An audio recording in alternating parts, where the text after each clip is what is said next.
On the first day the girl started working at the nightclub, she encountered her first love. Unexpectedly, the poor boy from 6 years ago had now become the CEO of a company worth billions, while she herself had fallen to the point of becoming a hostess at the nightclub. The girl intended to turn and leave, but the CEO called out to her. The CEO knew the girl was allergic to alcohol, but he still said, "I'll give you 10,000 yen for each drink you take. The more you drink, the more you earn." His tone was filled with hatred toward the girl. The reason for the CEO's hatred toward the girl dated back to 6 years ago. 6 years ago, the CEO was still a poor boy. He and the girl had been in love for many years but faced opposition from her father. Until one day, the girl received a call from her father saying he agreed to their marriage. The girl, overjoyed, hurried back home, only to find it was all a plot. Her half-brother had caused a hit-and-run accident, and her father wanted her to give false testimony so the CEO would take the blame. The girl sternly refused, but her father threatened her with the life of her comatose mother. With no choice, the girl testified in court that she had seen the CEO driving the car that hit the person. The CEO never expected to be betrayed by the one he loved and was sentenced to 3 years for involuntary manslaughter. Seeing his lover before him, the boy's love turned to hate. But the man didn't know that the girl was also forced into this, and that she was already pregnant with his child at that time. 6 years later, the girl lost her job and had to raise her daughter with a heart condition all on her own. To raise money for her daughter's surgery, the girl reluctantly started working at the nightclub. She never expected to meet the CEO on her first day. The CEO deeply resented the girl, believing that she had betrayed him for money back then. So today, he decided to humiliate her with money. Facing the CEO's humiliation, the girl could only hold back her tears and silently bent down to pick up the money scattered on the floor. But when the CEO saw that she was still wearing the necklace he had given her, his heart couldn't help but tremble. Yet he coldly said that the necklace was an eyesore, shouted, "Get out," and drove the girl away. Back home, the girl could only numb herself with alcohol. She hoped that by letting the CEO humiliate her, he might reduce his hatred toward her. Just then, she heard her daughter's faint moaning. The girl pushed open her daughter's bedroom door and found that her daughter was having another heart attack. The girl quickly took her daughter to the hospital,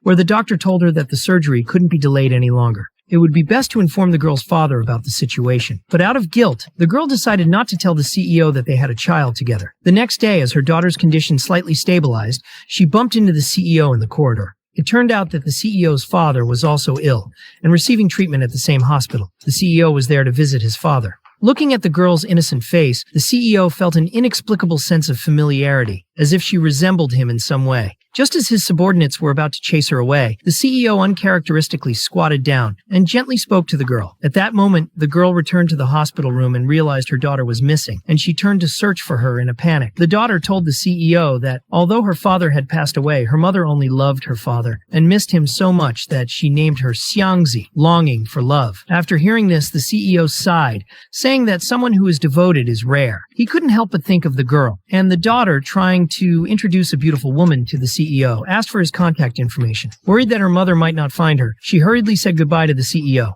and ran off. Watching the girl's back as she left, the CEO regretted his relationship with the girl. If the girl hadn't betrayed him, they could have had a child this big by now. Suddenly, a familiar voice pulled him back from his thoughts. An unexpected figure appeared in the corridor.